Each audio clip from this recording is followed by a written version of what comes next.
o kuro-kuro ng mga bisita at panauhin o mga anchors o host sa programang ito ay sarili at tanging opinyon at pananaw ng mga nabanggit at hindi opinyon o pananaw ng Aliw Broadcasting Corporation, mga producers o mga namamahala ng Aliw Broadcasting o anumang organisasyon na affiliated sa network at kailanman ay hindi iniendorso ng Aliw Broadcasting Corporation ang mga nabanggit na opinyon at pananaw sa programa. Oras po natin sa buong Pilipinas, 6 na minuto na makaraan ng alas 10 na morning. Humanda na sa mga malalaking balita, trending, viral, pinag-uusapan sa buong Pilipinas at buong mundo. Ronda Pilipinas Headlines. Narito na mga headlines sa Ronda Pilipinas. Ronda Pilipinas. Bagong Supreme Court Associate Justice Raul Villanueva nanumpa na kay Pangulong Bongbong Marcos. Ronda Pilipinas. Pogo Ban Bill pasado na sa Senado. Ronda Pilipinas. Elisa, reklamo laban kay Commissioner Joel Viado, tinawag na black propaganda ng Bureau of Immigration. Ronda Pilipinas. California Governor Gavin Newsom magsasampa ng kaso kay US President Trump. Ronda Pilipinas. Manny Pacquiao iniluklok na sa Boxing Hall of Fame. Ronda Pilipinas. Ay may nagbabadya na namang holiday. Hindi bagyo, no? May nagbabadya na namang holiday, kaya naman alamin natin kung matutuloy ang outdoor ganaps nyo o hindi sa live weather report ni Daryl Justin. Ronda Pilipinas. Joros Gamboa nagtapos ng AB in Biblical Studies. Ronda Pilipinas. Inaril lang ang nakaaway sa road rage bilang self-defense. Pwede ba yan? O may kaparusahan? Alamin sa NBI. Naku, bawal ito. Ronda Pilipinas. Totoo nga ba ang emotional vampire ay laging naghahanap ng drama, problema at validation at isasama ka sa kanilang gulo? Alamin mamaya. Let's prove it. Ronda Pilipinas. Pilipinas kasama sa top 10 worst countries for workers. Alamin mamaya, is it a fact or fake? Ronda Pilipinas. Ang mga malalaking mga balita, ang mga matitinding mga pinag-uusapan, ang mga maiinit at pinagtatalunang mga issue. Lahat hagip, lahat malalaman. Hindi lang sa buong Metro at Mega Manila. Kasama na ang buong Pilipinas. Hahagupit na ang mga malalaking issue sa Ronda Pilipinas. Live na live sa DWIZ AM Metro at Mega Manila. Naka-live din sa DWIZ News FM Regional Stations. Naka-live din sa Radyo Ronda AM Radio sa Pilipinas. Live ding mapapanood sa Aliw 23 Free TV. At naka-live din sa lahat ng DWIZ Digital News accounts, Facebook, YouTube at DWIZ News website. Ronda Pilipinas. Wala nang mahuhuli sa balita. Wala nang maiiwanang issue na hindi mo alam. Ngayon, updated ka na sa Ronda Pilipinas. Kasama si Dennis Antenor Jr. Ronda Pilipinas.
akala mo mapapanood mo na yung isa sa mga climaxes. Hindi pa. Kahapon, hindi pa pala. No. Inabot na ng gabi, nanumpa lang ang lolo mo. Kaya nagulat ako pag tune in ko dito ng hapon, tayo pala spatial coverage. Oo, naka-special coverage tayo kahapon ng hapon, hindi ba? Special coverage tayo kahapon ng hapon dahil napaka-importante yun at kailangan ng mga kababayan natin. Sabi nga ng isang survey,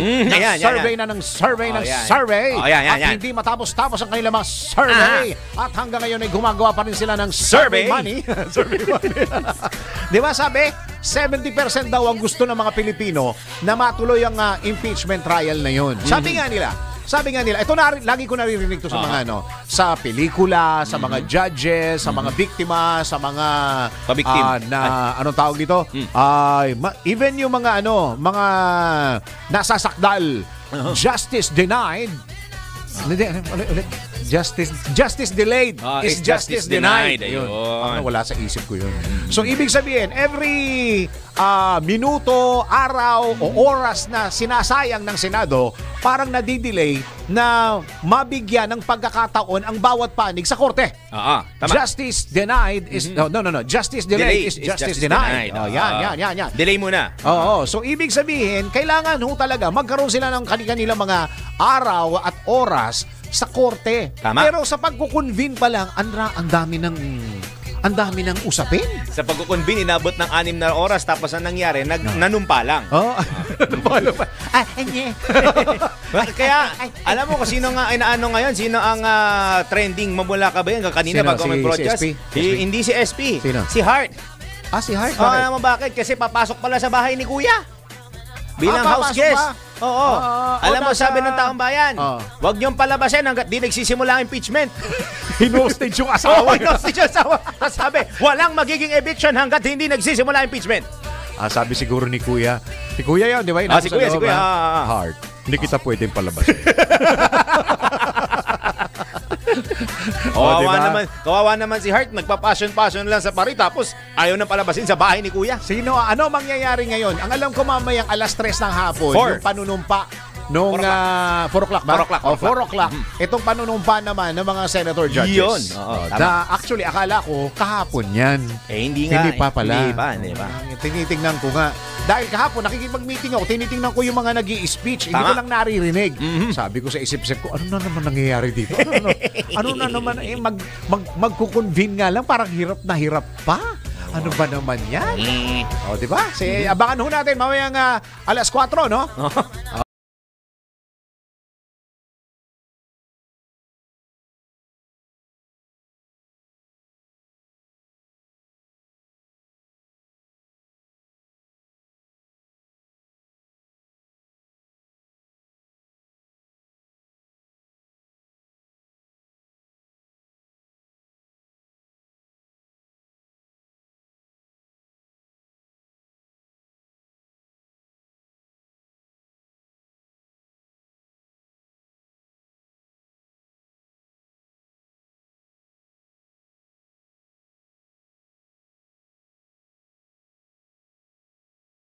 Pilipinas. Bago natin puntahan ang mga nangyayari sa Senado, itinalaga ni Pangulong Ferdinand Marcos Jr. si Court Administrator Raul Villanueva bilang bagong maestrado ng Korte Suprema. Papalitan ni Administrator Villanueva si Associate Justice Mario Lopez na sumapit na sa mandatory retirement noong Hunyo 4 ngayong taon. Ito ang kinumpirma ni Presidential Communications Office Undersecretary at Palace Press Officer Claire Castro, kung saan permado na anya ni Pangulong Marcos ang appointment ng bagong maestrado na Tubong Ilocos Sur. Kababayan, nakatakda naman ang panunumpa sa pwesto ni Administrator Villanueva sa harap ni Chief Justice Alex Gismundo ngayong araw. Nagsimula ang karera sa hudikatura ng bagong maestrado noong 2002 bilang presiding judge ng Branch 225 ng Las Piñas City Regional Trial Court. Naging acting presiding judge din ito ng Branch 267 ng Taguig City RTC, acting presiding judge ng Branch 4 ng Manila RTC at nagsilbi rin bilang executive judge ng Las Piñas City RTC. Si Dennis Antenor Jr. Ronda, Pilipinas. At kaugnay ng balitang yan, taga-butay ng isang report. Alam niyo, masyado tayong na-entertain dito sa mga impeachment. Hindi ba tumaas ang gasolina? Tama! Parang wala kayong pinag-uusapan na gano'n, ha? Natatabunan ng impeachment, ha? Ha? Natabunan. At saka yung sa Bureau of Immigration. Ano yun? Kay Commissioner. Ay, oo, tama. Viado. Si Commissioner. Oo, tama. Si Viado, di Viado. ba? Milyonis doon. Ha? Milyonis. Kaya nga. Nakita mo ba sa sa social media, yung white paper? Ay, yung white paper hindi pa. Nandun. Yan, PBBM, pinangunahan ang panunumpa ng bagong SC Justice na si Raul Villanueva. Alamin natin ang report ni Patrol 13, Gilbert Perdes. Gilbert, go! Pinangunahan ni Pangulong Ferdinand Marcos Jr. ang panunumpa ni Raul Villanueva bilang bagong maestrado ng Korte Suprema. Ginanap ang seremonya sa Kalayaan Hall sa Malacanang ngayong umaga, Hunyo 10, kung saan kasama ng bagong SC Justice ang kanyang pamilya. Papalitan naman ni Villanueva si Associate Justice Mario Lopez na sumabit na sa mandatory retirement noong Hunyo 4 ngayong taon. Si Villanueva ang kauna-unahang appointee ni Pangulong Marcos sa kataas-taasang hukuman. Ang bagong maestrado ay tubong Narvacan, Ilocos Sur. Patrol 13, Gilbert Perdes para sa Impilang May Totong Las, DWIZ. Nang babalita ng tama, naglilingkod ng tama. Kapag may bagong balita, naka-on air, agad-agad, DWIZ Patrol Report. Sa Batala, tuloy mga balita, lusot na sa ikatlo at pinal na pagbasa ng Senado. Ayun, nagtatrabaho pa pala. Lusot na sa ikatlo at pinal na pagbasa ng Senado ang panukalang batas na naglalayon sa permanenteng pagbabawal sa bansa ng mga POGO o offshore gaming corporation o operations. 23 senador ang bumoto para sa approval ng panukala at walang sino mang tumutol. Ayon kay Senator Sherwin Gatchalian, sponsor at main author ng panukala, hindi lang basta ibaban ng mga POGO, kundi ay sasampahan din o sasamsamin din ang lahat ng mga POGO-related properties at equipment para hindi na magamit muli. Gid ni Senator Gatchalian, kailangan isa batas ang POGO ban upang hindi maging madali ang pag-alis ng ban kapag nagpalit ang Pangulo ng Bansa. Kung i-adapt ito ng Kamara, ang POGO ban bill na inaprobahan ng Senado, may diretso na sa Malacanang para sa lagda ng Pangulo para sa ganap na pagsasabatas. Pero kung pipilitin na pang pagkasunduin ang magkabilang o magkaibang bersyon na inaprobahan ng Senado at ng Kamara, dadalhin pa ito ng BICAM o dadalhin pa sa Bicameral Conference Committee. Ronda Pilipinas. May report mo ba tayo? O diretso na tayo?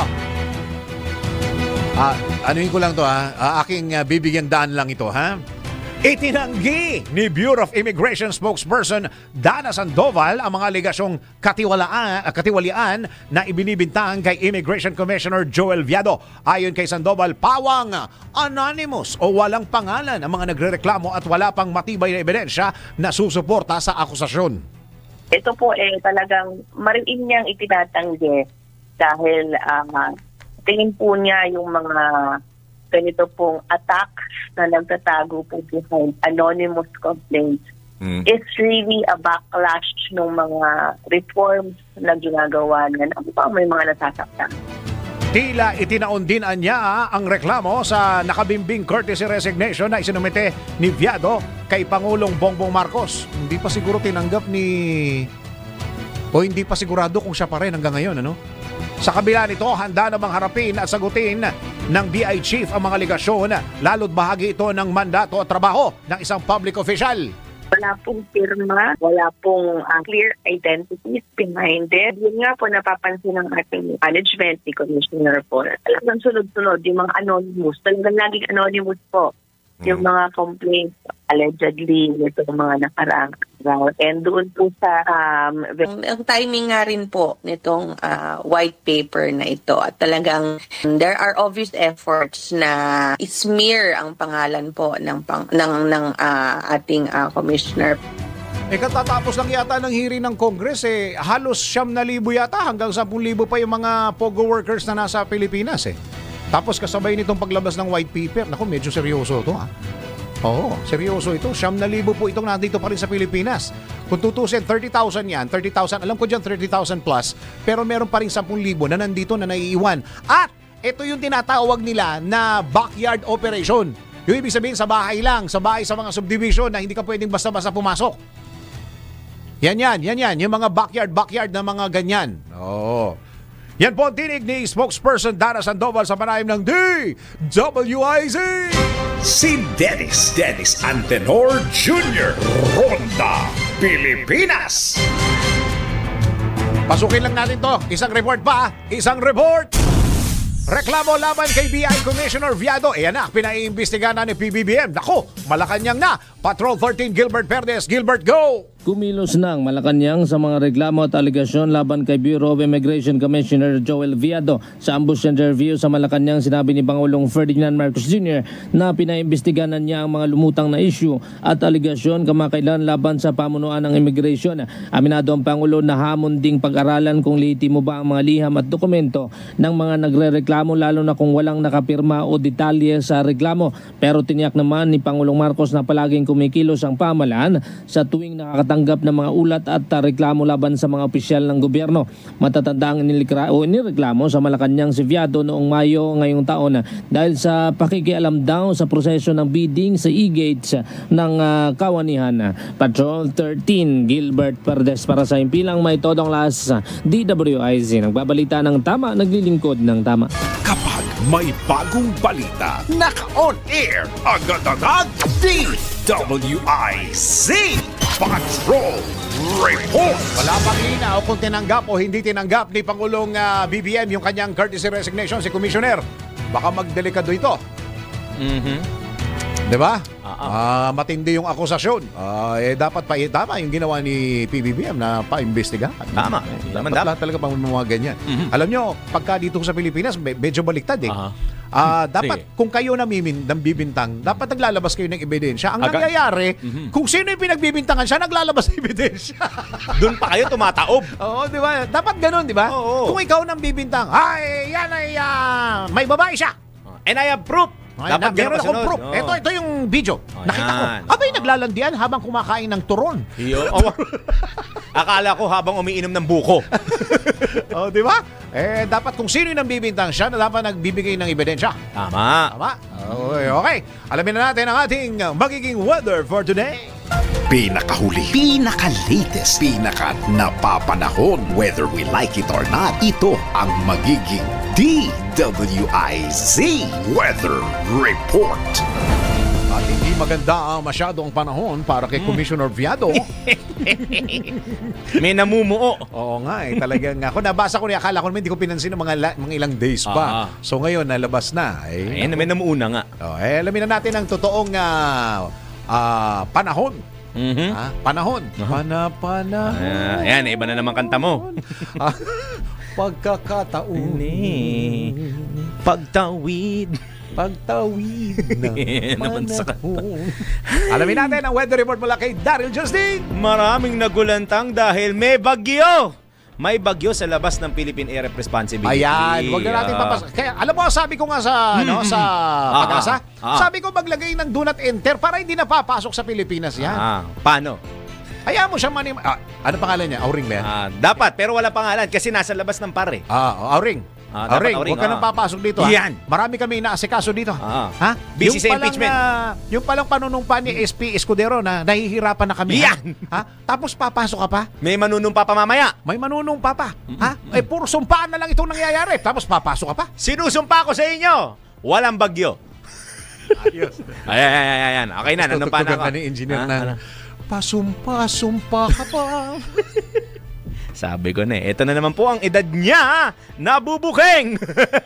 Yung tropical depression po na binabantay na Pag-asa, ito ay nagsimula bilang LPA at ngayong alas 10 pa na ng umaga, huli itong namataan sa layong 590 kilometers kanluran ng Iba, Zambales. May taglay pong lakas ng hangin na aabot sa 45 km per hour malapit sa gitna at pagbugsong aabot naman ng 55 km per hour. Kasalukuyang kumikilos ba ito pa southwest o timog kanluran sa bilis na 15 km kada oras. Bakit walang pangalan? Kasi ito po ay nabuo bilang bagyo sa labas ng Philippine Area of Responsibility. Bagamat asahan po na ang nasabing tropical depression ay magpapalakas ng hanging habagat o southwest monsoon na makakaapekto sa Zambales, Bataan, Occidental, hindi accidental ha, Occidental, Mindoro at Palawan. Habang magpapaulan naman to at magdadala ng maulap na papawirin sa Metro Manila, Visayas, Calabarzon, Bicol Region at nalalabing bahagi po ng Central Luzon at Mimaropa. Okay, walang Mindoro ulit doon. Very good. Sa Mindanao naman, partly cloudy to cloudy skies with isolated rains and thunderstorms, maging sa nalalabing na bahagi po ng Luzon, pero makakaapekto po sa the rest of Luzon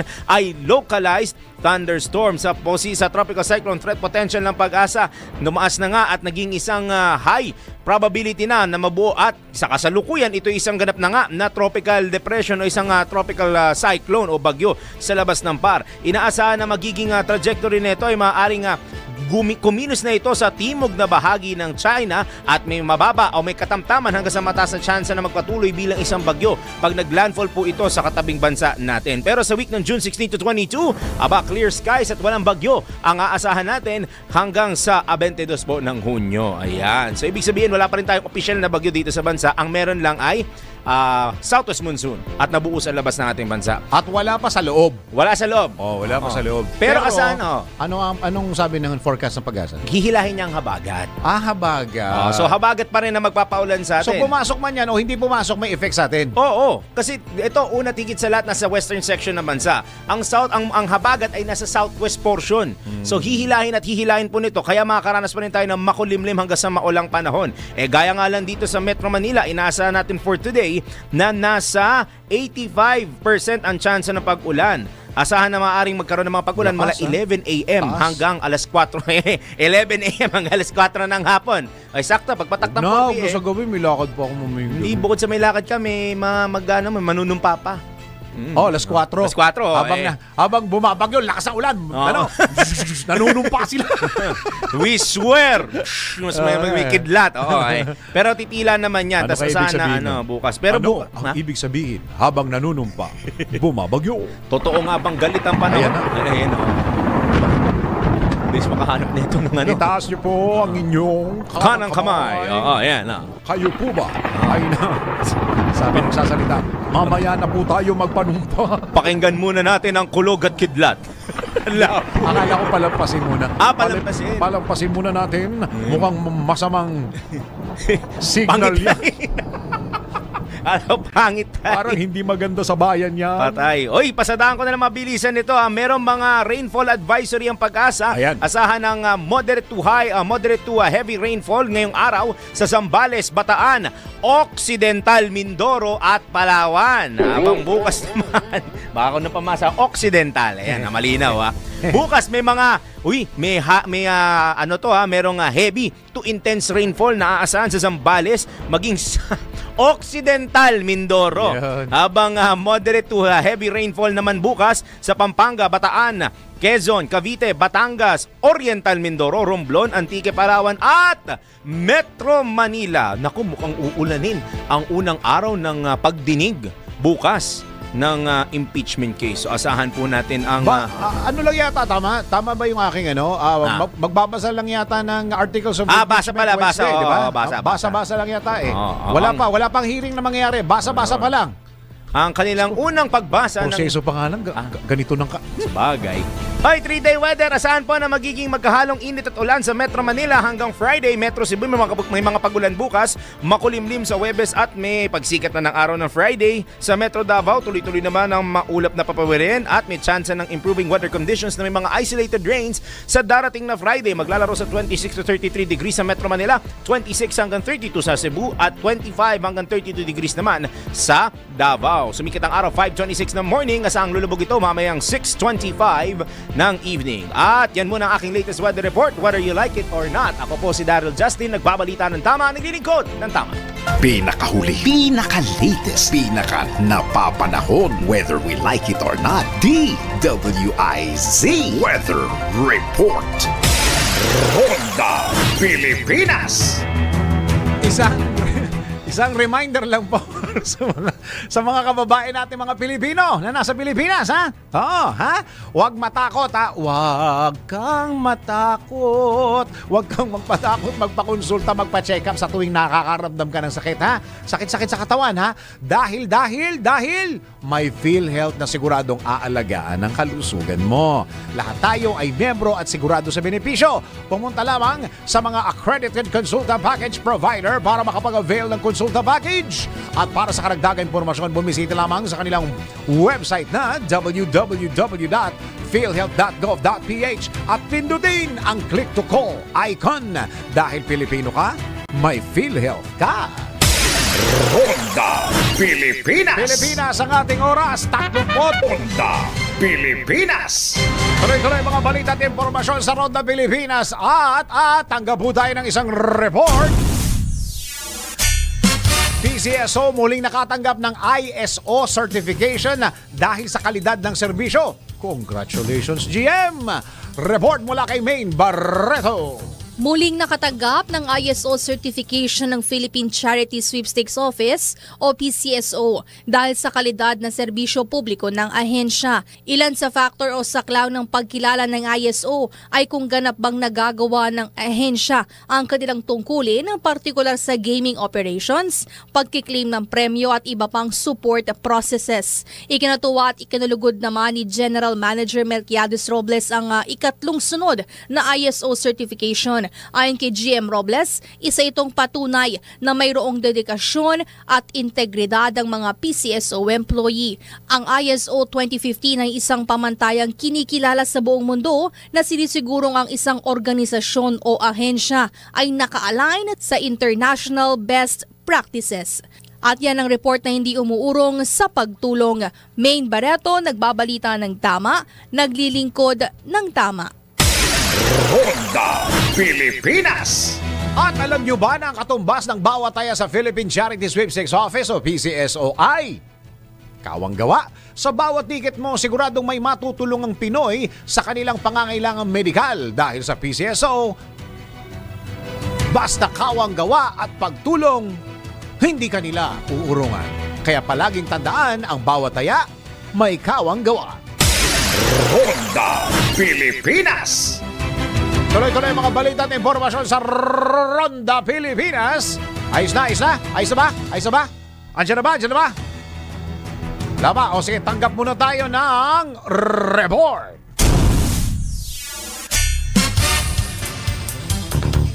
Pagtatanggap tayo ng report, aalamin ko kung ano ang report. Kasi pag hindi ko alam, hindi natin maipapasok yan. Ayan, eto na yung report.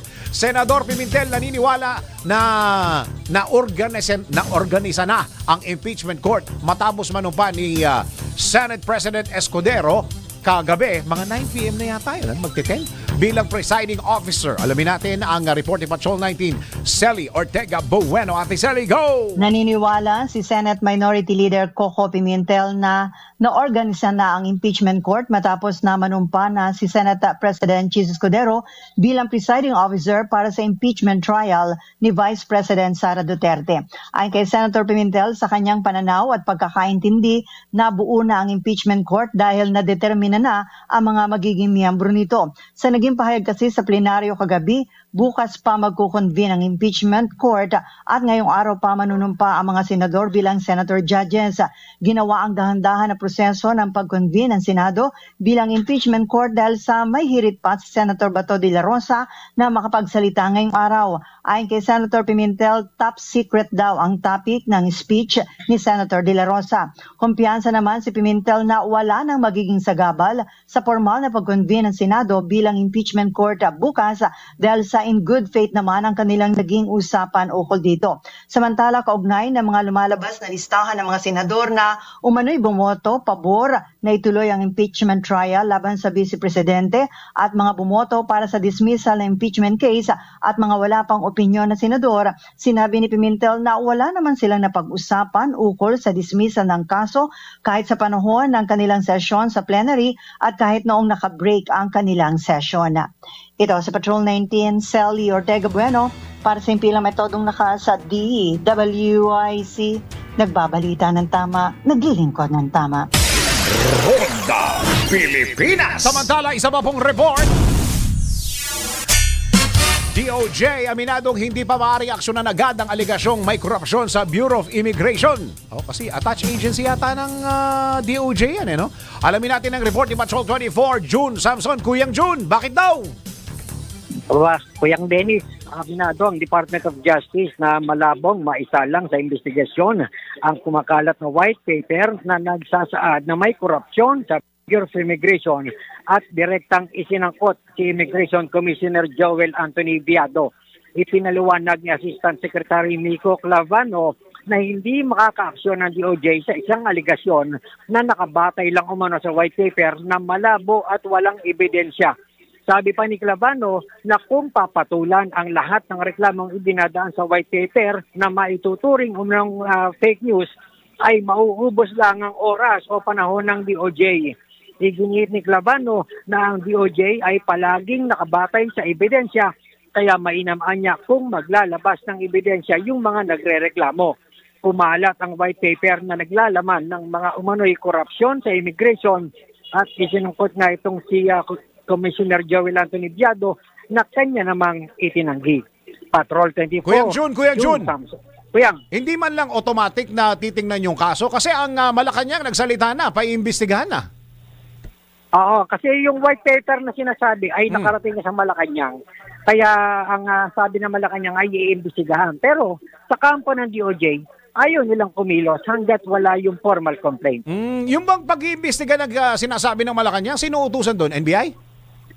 O DOJ? Posible NBI, posible rin DOJ mismo dahil attached agency naman nila itong Bureau of Immigration. Pero kailangan, dapat meron silang automatic, ano tawag doon? Motopropyo? Yung tipong automatic motopropyo. Na automatic na pag-iimbestiga o kaya magtanong-tanong na dahil ang pinanggalingan yata ng white paper ay mga empleyado ng Bureau of Immigration.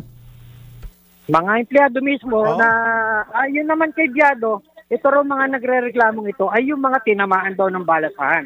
Pero tama naman yung punto mo, Kuyang Dennis, na dapat magkaroon ng motopropyo na investigation para eventually lumabas yung katotohanan. Kasi sa totoo lang, Kuyang, yung kanyang resignation, wala pang tugon ng Malacanang doon. Ayan. Baka yan ay kaugnay doon sa courtesy resignation dahil wala pang decision dito yung Malacanang. Pero mabigat yung akusasyon sa white paper. Milyones, Kuyang. Pinayagan dati yung mga POGO workers na naaresto sa halip na i-deport, pinayagan makapagpiyansa. Kaya ayun, malaya yung mga POGO workers ngayon. Na nasa backyard industry na. Kumbaga, yung tinatawag nila. Sa halip na i-deport, ngayon malayang gumagalaw kasama sa komunidad. Plus the fact na 9,000 plus pa ang nasa Pilipinas ngayon na nagtatrabaho doon sa backyard, Kuyang. Tama, 9,000 plus. Ang nakakagulat hindi raw pwedeng arestuhin dahil wala nang pagkukulungan. Ibig sabihin pala, kahit na bawal yung ginagawa, hindi pwedeng talagang arestuhin. Parang nung nabasa ko yun, parang joke ba to? Medyo mababaw yung katwiran na hindi namin pwedeng arestuhin dahil wala kaming paglalagyan ng mga yan. Alam mo ba yung famous na sinasabi ng Tito Vic and Joey? Pagka hindi maganda yung joke mo? Alam mo yan? Ano yan? Andyan ko yan. Cheche. Meron pang isa. Ano ba? Points. Maraming salamat, Kuyang June. Balik sa'yo, Kuyang Dennis. Patrol 24, Kuyang June, Samson. Ronda Pilipinas. Isa pang report. Pangulong BBM aminadong nakasubaybay sa mga kaganapan sa Senado kaugnay sa impeachment laban kay VP Sara. Alamin natin ang report ni Patrol 14 Gilbert Perdes. Gilbert, go! Nananatili ang posisyon ng Malacanang na Senate function pa rin ang impeachment process laban kay Vice President Sara Duterte. Kaya ayon kay Pangulong Ferdinand Marcos Jr., nakasubaybay lang sila sa mga ganap sa Senado. Tinitingnan-anya nila ang ginagawa ni Senate President Jesus Escudero para maging maayos ang transition mula sa kasalukuyan kasalukuyang Kongreso tungo sa 20th Congress. Naniniwala naman si Pangulong Marcos na hindi dapat maging issue ang pagtawid ng impeachment sa susunod na Kongreso mula sa 19th Congress. Katuwiran ng Pangulo, kahit sinimulan na ngayon o simulan na raw ngayon ang impeachment trial, ay hindi naman talaga ito matatapos bago pumasok ang mga bagong senador. Patrol 13, Gilbert Perdes para sa Himpilang May Todong Las, DWIC. Nagbabalita ng tama, naglilingkod ng tama. Ronda Pilipinas. Isa pang report tungkol sa impeachment. Impeachment. Lahat na lang impeachment. Senador Ejercito umaasang mapapawi ang mga aligasyong inuupuan at hinaharang ng Senado ang impeachment trial laban kay VP Sara. Alamin natin ang report ni Patrol 19. Nagbabalik, Celi Ortega Bueno. Ate Celi, go! Sana daw ay mapawi na ang mga isyu at aligasyon na inaantala o hinaharang ng Senado ang impeachment trial laban kay Vice President Sara Duterte. Ito niyag ni Senator J. Ejercito makaraang makapanumpa na si Senate President Chis Escudero kagabi bilang presiding officer para sa impeachment trial ni Vice President Duterte. Bagamat naniniwala sa Ejercito na divisive ang pagsasagawa ng impeachment trial, pero para sa kanya kailangan nilang sundin at gampanan ang kanilang tungkulin na nasa Constitution pagdating sa impeachment. Hangad lang ni Ejercito na hindi na maging matagal ang paglilitis para makapag-focus sila sa kanilang trabaho na magpasa ng mga kinakailangang batas. Ngayong araw manunumpa ang mga senador bilang senator judges kung saan si SP Chis Escudero ang mag-a-administer ng kanilang panunumpa. Ito si Patrol 19, Celi Ortega Bueno para sa Himpilang Metodong Lakas sa DWIC. Nagbabalita ng tama, naglilingkod ng tama. Kapag may bagong balita, naka-on air, agad-agad, DWIC Patrol Report. Samantala, Sir Sergio Ortiz Luis ng ECOP, makinig ka, sabi dito, Pilipinas daw kasama sa top 10 worst countries for workers. Sir Sergio Ortiz Luis. Ganda ng pangalan ni Sir, ano? Parang artista na artista ang dating. Sergio Ortiz Luis. Kasama sina. Okay, alamin natin kung fact or fake yan sa report na ito. Mahigit 2.06 milyong Pilipino ang walang trabaho ayon sa pinakabagong datos ng Philippine Statistics Authority. Pero ang mas nakakabigla, kabilang pala ang Pilipinas sa top 10 worst countries para sa mga manggagawa ayon sa Global Rights Index 2025. Totoo ba ito? Alamin natin sa fact or fake. Alamin mo na kung tama o mali, kung totoo o hindi. Bawalang peke. DWIC Fact or Fake. Batay sa ulat ng International Trade Union Confederation, ang Pilipinas ay nakatanggap ng score na 5 sa kanilang rating scale. Ibig sabihin, no guarantee of rights o walang katiyakan sa mga karapatang pangmanggagawa kahit pa ito'y nakasaad sa batas. Ginagamit ng ITUC ang 97 indicators mula sa mga ILO conventions para suriin ang kalagayan ng mga manggagawa sa 151 bansa. At ayon sa kanilang findings, malawak ang kakulangan sa tunay na proteksyon para sa mga manggagawa sa Pilipinas. Ano ang mga dahilan? Una, kakulangan sa labor protection, pagka-red tag at harassment ng union leaders, pag-aresto o pamamaslang sa mga aktibong leader o manggagawa, limitadong access sa labor rights kahit may umiiral na batas. Kasama rin sa worst countries list ang Bangladesh, Belarus, Ecuador, Egypt, Eswatini, Myanmar, Nigeria, Tunisia at Turkey, mga bansang kinikilala sa kawalan ng sapat na proteksyong legal para sa kanilang workforce. Kaya sa tanong na, Pilipinas, kasama ba sa top 10 worst countries para sa workers? Ang sagot ay malinaw. Fact yan. Sa panahong mataas ang pangailangan sa trabaho, mas mahalagang maging mapagmatyag at ipaglaban ang karapatan ng bawat manggagawa. Para sa fact or fake, Angelo Bainyo, nagbabalita ng tama, naglilingkod ng tama. Huwag magpapaloko, huwag magpapagancho, huwag magpapascam. Bawal! Bawal ang peke. DWIC Fact or Fake. Ronda Pilipinas. At ang oras natin sa buong Pilipinas. Ronda Pilipinas. Mga balitang dapat alam mo kahit sa labas ng bansa. DWIZ Balita sa ibang bansa. Desidido si California Governor Gavin Newsom na sampahan ng kaso si US President Donald Trump matapos ang sinasabing iligal na pagpapakalat ng National Guard sa estado ng walang paunang abiso. Gate ng gobernador, nilabag ni President Trump ang batas at konstitusyon ng Estados Unidos sa pamamagitan ng pag-utos sa deployment ng National Guard ng walang konsultasyon sa pamahalaan ng California. Dagdag pa nito, ang nagawang ito ni Trump sa California, posible rin anya itong gawin sa ibang estado.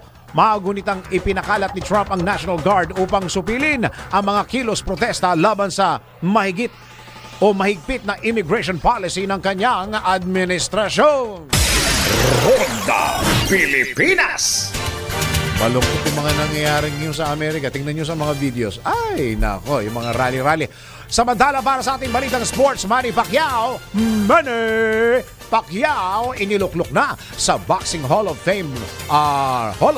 Report mula kay Ian Articona. Sa mundo ng palakasan, ang latest malalaman sa DWIZ Sports News. Tumanggap ng karangalan si Manny Pacquiao sa International Boxing Hall of Fame sa Canastota, New York bilang nangungunang inductee ng Class of 2025. Sa isang emosyonal na seremonya noong linggo, binanggit ni Pacquiao ang kahangahangang tagumpay niya, ang pagiging 8th Division World Champion, world titles in 4 different decades at oldest welterweight world champion in history. Ibinahagi rin niya kung paano binago ng boxing ang buhay niya. Boxing gave me a way out, turned my struggles into strength, pain into purpose. At iginiit na ang bawat tagumpay ay hakbang palayo sa kahirapan para sa pamilya, bayan at pananampalataya. Inihayag ng 46 anyos na boksingero na hindi pa tapos ang kanyang laban dahil muli siya magbabalik sa ring para harapin si Mario Barrios sa July 19 sa Las Vegas. At yan ang aking sports news. Ian Articona, nagbabalit ng tama, naglilingkod ng tama. Ang balitang ito ay hatid sa inyo ng Arena Plus. Sa Arena Plus, astig sa sports. Download Arena Plus app now in App Store. You can watch it also on arenaplus.ph. Sa Arena Plus, astig sa sports. Gaming for 21 years old and above only. Keep it fun. Game responsibly. Ronda Pilipinas. Ito na ang latest, bagong-bago, fresh na fresh. DWIZ Showbiz News. Joros Gamboa nagtapos ng AB in Biblical Studies. Report mula kay Anton.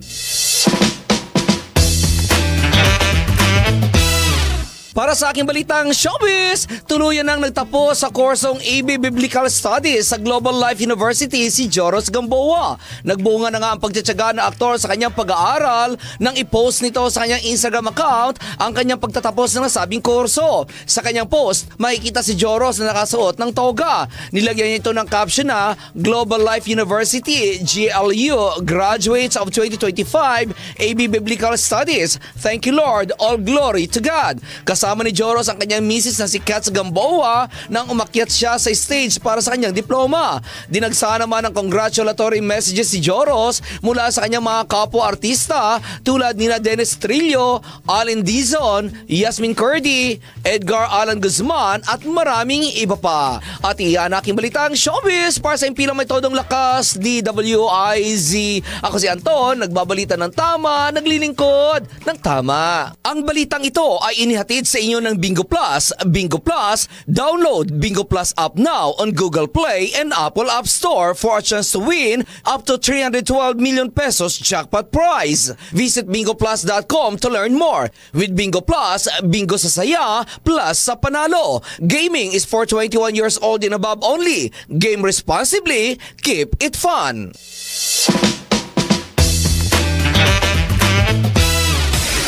Ronda Pilipinas. At least binati siya ni Yasmin Curdy.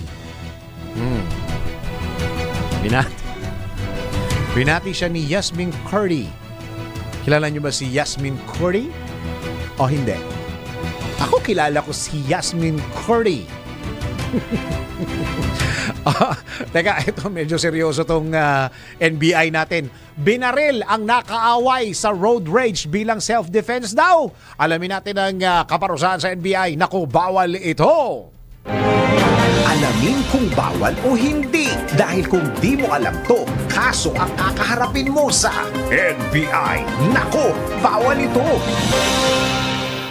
Binaril ang nakaaway sa road rage bilang self-defense? Nako, bawal ito. Marahil napanood mo na ang mga nagva-viral na video sa social media kaugnay sa mga road rage. Dahil sa tensyon, umaabot ito sa pisikalan kung saan ang iba ay nauuwi pa sa pamamaril. Pero paano kung dahil sa galit, naglabas ka ng baril at ipinutok mo ito sa kaaway mo bilang self-defense? Nako, alam mo bang labag sa batas yan? Base sa Revised Penal Code, hindi maituturing na self-defense kung gumamit ka ng baril laban sa nakaaway mo sa road rage na hindi armado, lalong-lalo na kung binaril mo ito sa kanyang vital organs tulad ng utak, baga o sa puso. Nakasaad sa Article 11 ng Revised Penal Code, may tuturing lamang itong self-defense kung mayroong unlawful aggression o bigla kang inatake o may banta sa iyong buhay. Ikalawa, may tuturing lang itong self-defense kung mayroong reasonable necessity o kung walang ibang paraan para makaiwas sa pag-atake. At ikatlo, lack of sufficient provocation o mapatunayang wala kang sala sa naganap na road rage. Ang sinumang masangkot sa pamamaril